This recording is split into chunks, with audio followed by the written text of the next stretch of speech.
It's just a matter of time. This is a processor.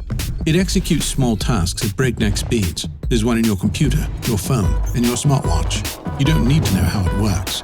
You only care that it's fast. Golem is fast. And here is you, needing to simulate a neural network. But your little computer just isn't up to the task.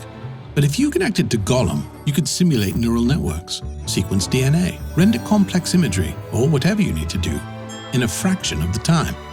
Let me show you how it works.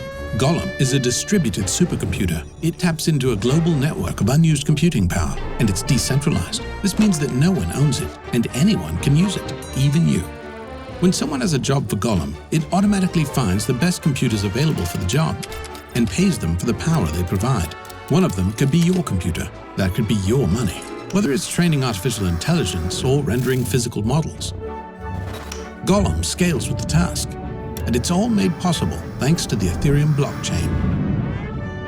What's more, developers can tap into this network by building apps on its platform, creating infinite possibilities. So get ready. Golem is the future of computing. It's just a matter of time.